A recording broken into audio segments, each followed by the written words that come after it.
नमस्कार बच्चों, कैसे हैं आप सब। आशा करती हूँ आप सभी अच्छे होंगे, स्वस्थ होंगे, खुश होंगे और अपनी पढ़ाई भी अच्छे से कर रहे होंगे। तो जैसे कि आप सभी जानते हैं, मैं हूँ आपकी हिंदी की अध्यापिका और मैं स्वागत करती हूँ आप सभी का आईसीटी वर्चुअल क्लासरूम में। और आज हम यहाँ पर एकत्रित हुए हैं पढ़ने के लिए क्लास 12 की हिंदी।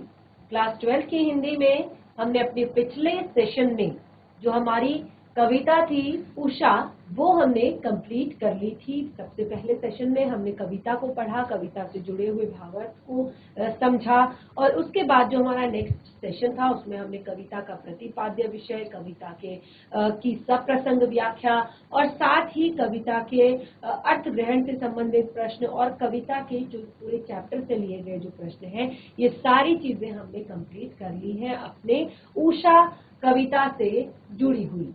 तो आज हम यहाँ पर पढ़ने वाले हैं अपनी नेक्स्ट कविता, अपनी अगली पोयम, अपनी आरोह पाठ्य पुस्तिका भाग 2 से ली गई कविता बादल राग।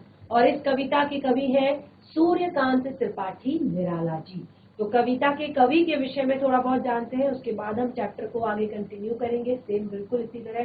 पहले हम कविता के भावार्थ को समझेंगे और उसके बाद पहले हम कविता को रीड करेंगे, कविता के भावार्थ को समझेंगे और उसके बाद हम जो हमारा नेक्स्ट सेशन होगा उसमें हम सप्रसंग व्याख्या और साथ ही पाठ से जुड़े प्रश्नों को भी करेंगे।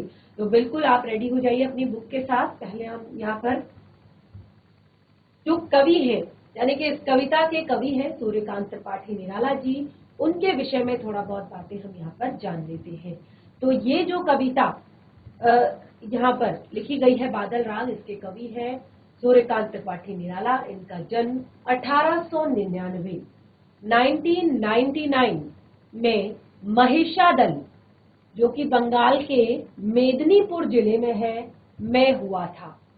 पारिवारिक जो इनका परिवार था, वो पारिवारिक गांव जो था इनका, एक पैतृक गांव जिसको कहते हैं, वो गढ़ाकोला, जो कि उन्नाव जिला उत्तर प्रदेश में है।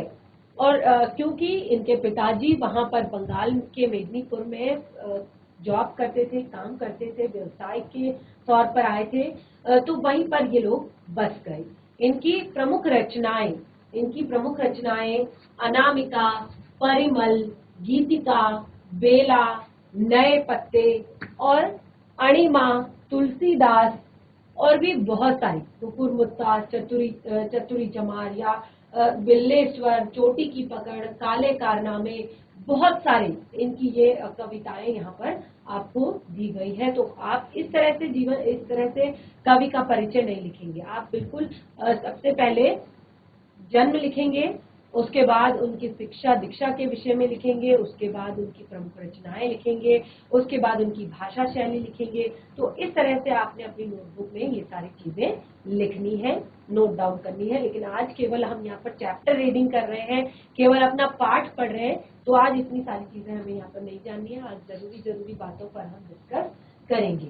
तो जो हमारी ये कविता है बादल राग जो हमारी ये कविता है, इस कविता में हम यहाँ पर पढ़ने वाले हैं, जो हमारी बादल राग कविता है, इसमें हम यहाँ पर पढ़ने वाले हैं कि जो बादल है, हम कविता को पढ़ेंगे, साथ ही कविता के भावार्थ को यहाँ पर समझेंगे। तो जो कविता है ये सूर्यकांत त्रिपाठी निराला जी की एक प्रसिद्ध कविता है और यहाँ पर इस कविता में उन्होंने बादलों को, जो बादल हैं उनके विषय में कहा है कि किस तरह से जो पूंजीपति जो लोग होते हैं वो एक जो सामान्य वर्ग के लोगों पर किस तरह से अत्याचार करते हैं, किस तरह से जुल्म करते हैं, किस तरह से उन्हें प्रताड़ित करते हैं। तो वो सारी बातें यहाँ पर बताई गई हैं। आप पाठ को पढ़ेंगे तो देखेंगे बादल राग, बादलों का जो राग है, बादल आखिर क्या कहना चाहते हैं, किस तरह से बादलों को उन्होंने यहाँ पर दर्शाया है, वो सारी बातें हम यहाँ पर जानने वाले हैं।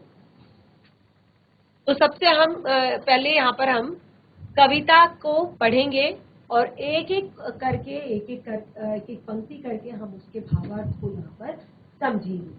तो सबसे पहले कविता की पंक्ति है, तिरती है समीर सागर पर, तिरती है समीर सागर पर, अस्थिर सुख पर दुख की छाया, फिरती है समीर सागर पर, अस्थिर सुख पर दुख की छाया, जग के दग्ध हृदय पर, जग के दग्ध हृदय पर निर्दय विप्लव की प्लावित माया, जग के दग्ध हृदय पर निर्दय विप्लव की प्लावित माया। रण तेरी, यह तेरी रण तेरी भरी आकांक्षाओं से घन भेरी गर्जन से सजग सुप्त अंकुर, उर में पृथ्वी के आशाओं से नव जीवन की ऊंचा सिर कर, ताक रहे हैं ए विप्लव के बादल। तो देखिए, फिरती है समीर सागर पर, अस्थिर सुख पर दुख की छाया।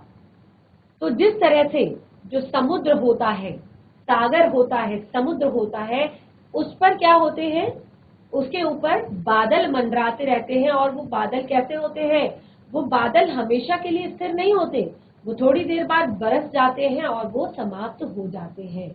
इसी तरह से हमारे अस्थिर सुख पर दुख के बादल जो है वो हमेशा मंडराते रहते हैं, वो हमेशा बादल हमेशा लगे हुए होते हैं। जग के दग्ध हृदय पर निर्दय विप्लव की प्लावित माया, जो संसार है, इसका जो संसार का जो हृदय है और निर्दय विप्लव की प्लावित माया, इसमें देखिए संसार में जब आपने देखा होगा, जो एक बार गर्मी का जब समय आता है, ठीक है, गर्मी का जो समय आता है उस समय पर क्या होता है कि चारों तरफ का जो वातावरण होता है वो बिल्कुल कैसा हो जाता है, शुष्क हो जाता है, बिल्कुल सूखा हो जाता है। और एक तरह से हमारे मन कैसे हो जाते हैं, हमारे मन बहुत ही ज्यादा बहुत निराशा हमारे मन में आ जाती है, बहुत ज्यादा दुख सा हमारे मन में आता है। तो यानी गर्मियों के जो दिन होते हैं बहुत ज्यादा बोर करने वाले, बहुत परेशान करने वाले होते हैं। तो बिल्कुल इसी तरह से यहाँ पर जो पूंजीवादी लोग हैं उनके विषय में कहा है, उनके बारे में कहा है कि आप देखते हैं कि किस तरह से जो पूंजीवादी लोग हैं वो कैसे जो निम्न वर्ग के लोग हैं उनको कैसे परेशान करते हैं, उनको कैसे दुख देते हैं। तो यहाँ पर कहा है भरी आकांक्षाओं से घन भेरी नवजीवन की, देखिए इस तरह से हम अंडरलाइन करते जाएंगे, जग के दग्ध हृदय पर निर्दय विप्लव की प्लावित माया, यह तेरी रण तेरी भरी आकांक्षाओं से घन भेरी गर्जन से सजग सुप्त अंकुर, उर में पृथ्वी के आशाओं से नव जीवन की ऊंचा सिर कर। तो यहाँ पे देखिए कवि ने जो एक समाज में जो एक शोषित वर्ग है उसको दिखाया है, उसको दर्शाया है। तो यहाँ पर कवि क्या कहते हैं कि जो बादल एक क्रांति दूत के समान है उनके लिए, इस समय पर बादल एक क्रांति दूत के समान है उनके लिए। जैसे क्या होता है कि जब गर्मियां होती है तो सारे बीज बिल्कुल सुप्त अवस्था में होते हैं, बिल्कुल पड़े हुए होते हैं, बिल्कुल कैसे पड़े हुए होते हैं, जैसे बेकार हो, ठीक है। लेकिन जब यह तेरी रण तेरी और भरी आकांक्षाओं से घन भेरी गर्जन से सजग शुभ, लेकिन जब बहुत ज्यादा गर्जन होने लगती है, आसमान में बादल गरजने लगते हैं, आसमान में बादल चमकने लगते हैं, तो उस समय क्या होता है, उस समय उनके मन में एक आशा जग जाती है, एक आश जग जाती है, एक आशा आ जाती है। कैसी आशा, नए जीवन की आशा, नए जीवन की आशा उनमें आ जाती है। तो जब बहुत ज्यादा बादल बरसने लगते हैं, गर्जन होने लगती है, वर्षा होने लगती है, तो उस समय उनके मन में बहुत ज्यादा एक आस जग जाती है कि अब हम भी कुछ कर सकते हैं, हम भी सिर ऊंचा उठा सकते हैं। तो जो पृथ्वी के उर में पृथ्वी के, यानी कि जो पृथ्वी के हृदय में पड़ा हुआ जो अंकुर था, अब उसको नई आशा मिल गई है, नए जीवन की आशा मिल गई है, अब वह भी सर उठा सकता है। तो जब बादल गरजते हैं ना, देखिए दो तरीके से आपको यहाँ पर एक्सप्लेन करने की कोशिश की है इस बात को, कि जो एक पूंजीवादी वर्ग होता है वो किस तरह से शोषित वर्ग पर अपने अत्याचारों को करता है, अपने दुखों का पहाड़ जो है उन पर तोड़ता है। लेकिन जो बादल होते हैं ये क्रांति दूत के रूप में बनकर आते हैं, क्योंकि जब बादलों के टाइम पे, यानी कि जब वर्षा होती है, तो ये तो निम्न वर्ग के लिए, किसानों के लिए ये खुशी लेकर आती है। ये क्या लेकर आती है? एक तरह का आनंद लेकर आती है, क्योंकि जो बीज अब तक उनका नहीं उग रहा था, जो बीज अब तक सुप्त पड़ा हुआ था धरती पर, धरती के हृदय में पड़ा हुआ था, अब उनके मन में आशा जग गई है, अब उनके मन में एक आस जग गई है कि हाँ, हमारा भी जो एक तरह से जो हमारा बीज है वो उगेगा और हमें फसल प्राप्त होगी। आपने देखा होगा गर्मियों के समय में जो चारों ओर का वातावरण होता है वो कितना ज्यादा शुष्क रहता है, कितना ज्यादा सूखा हुआ रहता है, लेकिन जब वर्षा आती है तो चारों तरफ हरियाली होती है, चारों तरफ हरा भरा हो जाता है। तो कैसे हरा भरा हो जाता है? हर तरफ तो कोई बीज नहीं बोता, लेकिन रीजन क्या है, कारण क्या है? कारण ये है कि जो बीज अभी तक सुप्त पड़ा था, बादल गरजने से उसके मन में आशाएं आई है, आशा उठी है, नई आशा जगी है। तो यहाँ पर जो हमारे कवि हैं, क्योंकि जो हमारे कवि हैं उन्होंने बहुत सारे, उनको छायावादी कवि के रूप में बहुत ही अच्छे तरीके से जाना जाता है, बहुत अच्छे से उनको माना जाता है। तो कवि ने यहाँ पर बहुत सारी कविताएं लिखी हैं, बादलों पर बहुत सारी कविताएं लिखी है। तो जो निराला जी, यानी कि सूर्यकांत त्रिपाठी निराला जी अपनी इस कविता के माध्यम से बादलों को एक क्रांति दूत के रूप में प्रस्तुत कर रहे हैं। और ये क्रांति दूत किसके लिए है?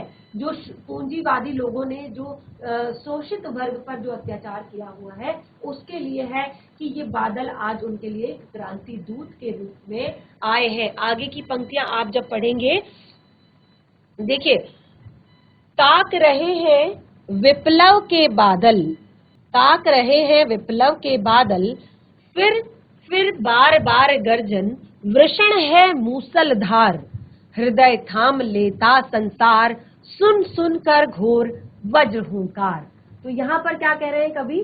ताक रहे हैं ए विप्लव के बादल। जो बादल है वो सब कुछ देख रहे हैं, वो सब कुछ ताक रहे हैं, और फिर क्या कर रहे हैं? बार बार गर्जन कर रहे हैं, वर्षण कर रहे हैं, यानी कि वर्षा हो रही है, भीषण वर्षा हो रही है, घनघोर ध्वनि हो रही है, बार बार गर्जन की घनघोर ध्वनि हो रही है। और इस ध्वनि के कारण, देखिए, जब वर्षा ऋतु में बहुत तेज गर्जन होती है तो डर के मारे हम क्या करते हैं? बहुत ज्यादा डर जाते हैं, बहुत ज्यादा परेशान हो जाते हैं। तो इस तरह से कहा गया है, वर्षण है मूसलाधार, और वर्षा हो रही है मूसलाधार, बहुत तेज वर्षा हो रही है, बहुत तेजी से पानी बरस रहा है, और इस पर संसार जो है हृदय थामे बैठा हुआ है।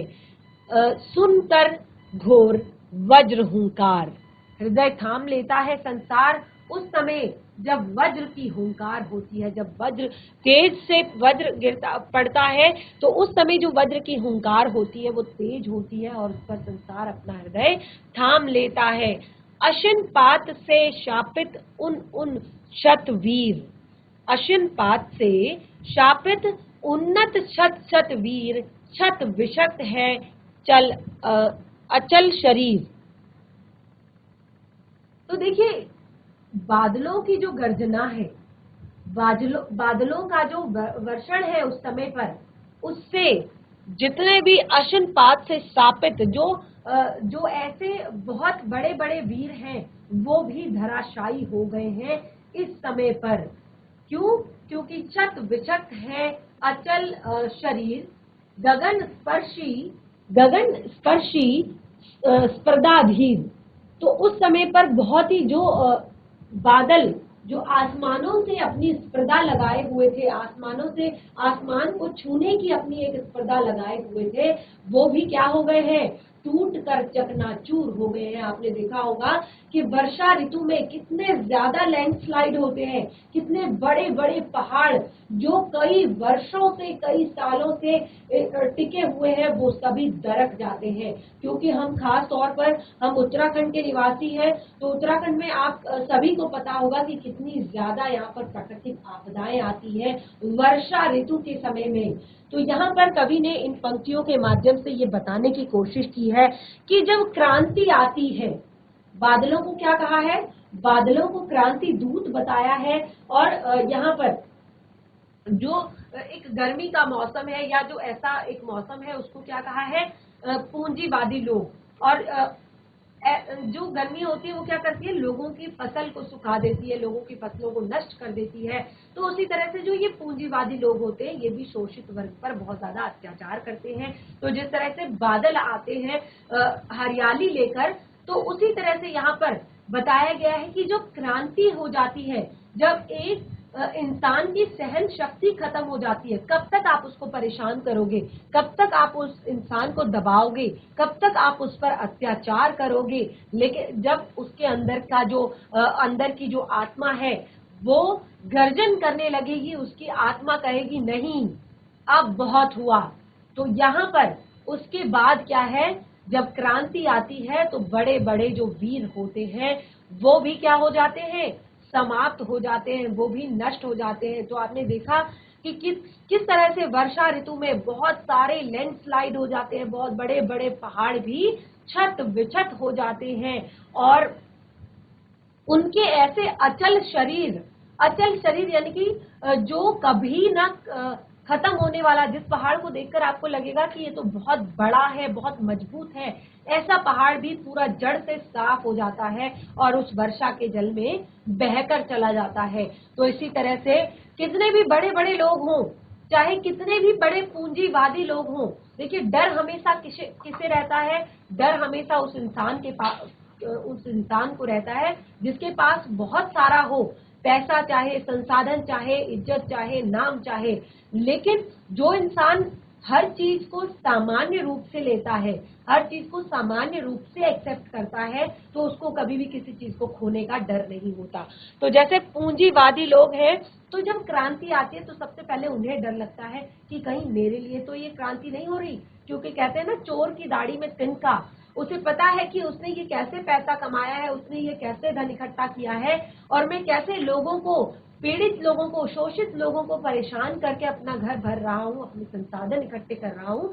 तो जब क्रांति आएगी तो सबसे पहले वही डरेगा और वही डरकर खत्म हो जाएगा। और तो यहाँ पर कहते हैं, छत विछत हत अचल शरीर, गगन स्पर्शी स्पर्धाधीर। जो आसमान से स्पर्धा लगाए हुए इतने बड़े बड़े पहाड़ हैं, इतने बड़े बड़े पठार हैं, वो भी क्या हो जाते हैं, समाप्त हो जाते हैं, वो भी नष्ट हो जाते हैं। तो यहाँ पर क्या बताया गया है अगली पंक्तियों में, अगली पंक्तियों में यहाँ पर कहा गया है, हंसते हैं छोटे पौधे लघुमार, हंसते हैं छोटे पौधे लघुमार, शस्य अपार, हिल हिल खिल खिल, हाथ हिलाते तुझे बुलाते। हिल हिल खिल खिल, हाथ हिलाते तुझे बुलाते, विप्लव रव से छोटे ही हैं शोभा पाते। बहुत ही प्यारी पंक्तियां देखिए, आप देख सकते हैं, बहुत ही सुंदर पंक्तियां कि जो बड़े होते हैं उनको तो लगता है डर, लेकिन हंसते हैं छोटे पौधे लघुमार। तो आपने देखा होगा जब वर्षा ऋतु में आंधी तूफान आता है, बहुत बड़ा तूफान आता है, बवंडर आता है, तो कई बड़े बड़े विशाल काय वृक्ष हमेशा डर किसका होता है? जो बड़े विशालकाय वृक्ष होते हैं उनके ही गिरने का डर होता है, और वो कहीं पर भी गिर जाते हैं। आपने देखा होगा, आजकल आप न्यूज चैनल्स में देख रहे होंगे, न्यूज पेपर्स में देख रहे होंगे कि किस तरह से रोज रोज खबर आती है कि आज वहां पर ये पेड़ गिर गया, आज वहां पर ये दीवार टूट गई, आज यहाँ पर ये हो गया, आज वहां पर वो हो गया। तो जितनी बड़ी बड़ी बिल्डिंगें होंगी, जैसे हमने कहा बड़े पहाड़, ठीक है, बड़े घर, बड़े पेड़, ये इनको ही हमेशा डर होता है कि ये आंधी तूफान में टूट जाएंगे, समाप्त हो जाएंगे। लेकिन हंसते हैं छोटे पौधे लघुमार, जो छोटे छोटे पौधे होते हैं। आपने जैसे कि मैंने कहा, जो ग्रीष्म ऋतु में जो धरती सूख पड़ी है, सूखी पड़ी है, जहां पर एक हरियाली नहीं है, आज वो जगह पूरी हरी भरी हो चुकी है, हरियाली वहां पर है, और कितनी भी वर्षा आ जाए उन पौधों का कुछ नहीं बिगड़ता। जैसे ही वर्षा चली जाती है और चारों ओर का वातावरण और ज्यादा सुंदर हो जाता है, और ज्यादा हरा भरा हमें दिखाई देता है। तो कैसा लगता है ये ऐसा लगता है जैसे शस्य अपार, जैसे बहुत ज्यादा खुशी चारों तरफ फैली हो। और ये क्या करते हैं? हिल हिल खिल खिल हाथ हिलाते तुझे बुलाते। ये ऐसा लगता है क्योंकि हवा चल रही होती है, तो ये छोटे छोटे पौधे ऐसे प्रतीत होते हैं, ऐसे ये छोटे छोटे पौधे लगते हैं जैसे ये हिल हिल कर, खिल खिल कर, क्योंकि बहुत सारे पौधे हैं जिनमें फूल आ जाते हैं, हरियाली होती है, और ऐसा लगता है कि ये हाथ हिलाकर तुझे बुला रहे हो। किसको बुला रहे हो? यहाँ पर विप्लव रव से छोटे ही हैं शोभा पाते। तो इसीलिए यहाँ पर क्या कहा है कि हे बादल, वे छोटे छोटे जो पौधे होते हैं तुझे हिल हिल कर, खिल खिल कर, हाथ हिलाते हुए अनेक अनेक संकेतों से बुलाते हैं, अलग अलग तरह के संकेत करके वो तुम्हें बुलाते हैं। विप्लव रव, जो विप्लव हो रहा है, जो बारिश हो रही है, ये खुशी जो उनके अंदर है, हाथ हिलाते हुए, हिलते हुए, खिलते हुए, ये ऐसा लगता है ये तुम्हें ही बुला रहे हैं। देखिए आगे की जो पंक्तियां हैं बहुत ही ज्यादा प्यारी हैं, बहुत ही ज्यादा सुंदर हैं, और आप अगर समझने का प्रयास करेंगे तो बहुत ही ज्यादा अच्छी भी है, समझने लायक है। अट्टालिका नहीं है रे, अट्टालिका नहीं है रे आतंक भवन, सदा पंख पर ही होता जल विप्लव प्लावन। अट्टालिका नहीं है रे, अट्टालिका नहीं है रे आतंक भवन, सदा पंख पर ही होता जल विप्लव प्लावन। शुद्ध प्रफुल्ल जलज से सदा छलकता नीर, रोग शोक में भी हंसता है शैशव का सुकुमार शरीर। अट्टालिका नहीं है, अट्टालिका यानी कि ये बहुत बड़ा, आप सोच रहे होंगे, आप देख रहे होंगे कि ये बहुत बड़ी बिल्डिंग नहीं है, ये बहुत बड़ी बिल्डिंग नहीं है। जो शहरों में या जो पूंजीवादी लोग होते हैं उनके घर कैसे होते हैं? बहुत बड़े बड़े होते हैं। अट्टालिका नहीं, अट्टालिका अर्थात बहुत बड़ा भवन, बहुत बड़ा एक बिल्डिंग, या कहें बहुत बड़ा एक घर। तो ये अट्टालिका नहीं है, ये अभी आतंक भवन इसको आप कह सकते हैं। क्योंकि जब वर्षा होती है, जैसे कि हमने अभी यहाँ पर आपको बताया कि जब वर्षा होती है तो जो ऊंचे ऊंचे भवन होते हैं, ऊंचे ऊंचे जो घर होते हैं, वहां पर रहने वाले लोगों को ही ज्यादा भय होता है, उनके अंदर ज्यादा भय, ज्यादा त्रास और निराशा उनके अंदर होती है, क्योंकि सदा पंख पर ही होता जल विप्लव प्लावन, सदा पंख पर ही होता जल विप्लव प्लावन। पंख अर्थात जो चोटी होती है, जो पीक होती है ऊंचाई की, उसी पर होता है जल विप्लव प्लावन। जो बिजली गिरती है वो हमेशा क्या होती है? ऊंचाई पर ही गिरती है। शुद्ध प्रफुल्ल जलज से, शुद्ध प्रफुल्ल जलज से सदा छलकता नीर। जिस तरह से जो कीचड़ में, जो तालाब में रहने वाला जो कमल होता है, उसमें पानी की बूंद बिल्कुल भी नहीं टिकती, और इसी प्रकार रोग शोक में भी हंसता है शैशव का सुकुमार शरीर। जो छोटा बच्चा होता है, देखिए हम जब बड़े होते हैं तो हमें अगर हल्की सी भी चोट लग जाए, अगर हमें छोटी सी भी चोट लग जाए तो हम बहुत ज्यादा डर जाते हैं, बहुत ज्यादा निराश हो जाते हैं, बहुत ज्यादा परेशान हो जाते हैं। लेकिन जो छोटे बच्चे होते हैं, छोटे बच्चों को आपने देखा होगा कि जब वो गिर जाते हैं कहीं पर, जब वो गिर जाते हैं कहीं पर, तो 2 मिनट के लिए तो वो रोते हैं और फिर वो हंसकर, उठकर हंसकर चल देते हैं। और चाहे फिर उनके हाथ से, पैर से, सर से खून ही क्यों ना निकल रहा हो। और अगर वो बीमार होते हैं, देखिए हम अगर बीमार होते हैं, हम बहुत ज्यादा इरिटेट हो जाते हैं, बहुत ज्यादा हम परेशान हो जाते हैं, हम दूसरों को अपने पास नहीं बैठने देते, बात नहीं करने देते। लेकिन जो छोटे बच्चे होते हैं, अगर उन्हें फीवर भी है, अगर उन्हें बुखार भी है, तब भी वो हंसते रहते हैं, मुस्कुराते रहते हैं। तो इस तरह से यहाँ पर बताया कि सदा शुद्ध प्रफुल्ल जलज से सदा छलकता नीर, जलज अर्थात कमल, सदा छलकता नीर, और उससे हमेशा पानी क्या होता है, बाहर निकल जाता है। रोग शोक में भी हंसता है शैशव का सुकुमार शरीर। जो छोटे बच्चे होते हैं उनका जो शरीर होता है वो किसी भी, क्योंकि वो अपने ऊपर वो सारी चीजें लेते ही नहीं है। रुद्ध कोश है, शुद्ध तोष है, शुद्ध तोष है, रुद्ध तोष है, शुद्ध कोश है। देखिए इस तरह की स्थिति, देखिए आप यहाँ पर देख सकते हैं चित्र, ये आपकी ही पाठ्य पुस्तिका से लिया गया जी चित्र है। जब क्या होता है, बहुत अधिक वर्षा होती है, बहुत तेज जब वर्षा होती है, तो जो नुकसान होता है वो हमेशा बड़ी बड़ी बिल्डिंगों को, बड़े बड़े पेड़ों को, इस तरह कई बार जो पेड़ होते हैं वो जड़ से उखड़ जाते हैं, और जो बड़ी बड़ी बिल्डिंगें होती हैं, वो भवन होते हैं, वो धराशायी हो जाते हैं। तो यहाँ पर यही बताया है कि जब क्रांति आती है, जब क्रांति आती है तो बड़े बड़े लोग भी हिल जाते हैं, बड़े बड़े लोग भी परेशान हो जाते हैं, डर जाते हैं। और क्या यहाँ पर अगली पंक्तियां कह रही हैं, बहुत ही प्यारी पंक्तियां हैं, ध्यान पूर्वक समझिएगा। देखिए ये हमारा केवल चैप्टर रीडिंग है, इसके बाद जो हमारा नेक्स्ट सेशन होगा उसमें हम इसको बहुत अच्छे से एक्सप्लेन करेंगे, आपको भावार्थ प्रसंग सहित व्याख्या आपको देंगे और साथ ही एक एक शब्द का अर्थ भी देंगे। तो अंगना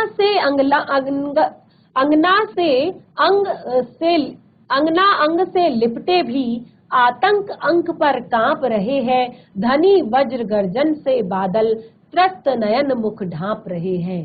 जीर्ण बाहु है शीर्ण शरीर, जीर्ण बाहु है शीर्ण शरीर, तुझे बुलाता कृषक अधीर।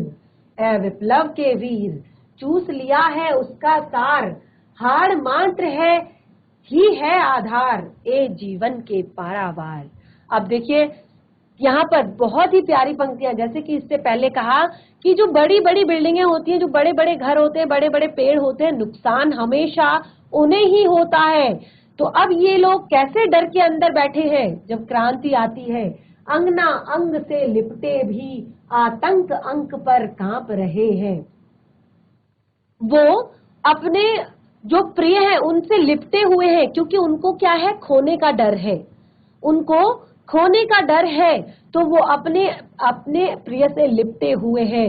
आतंक अंक पर कांप रहा, और ऐसे उनकी गोदी में जैसे आतंक कांप रहा हो, उन्हें बहुत ज्यादा डर लगता है।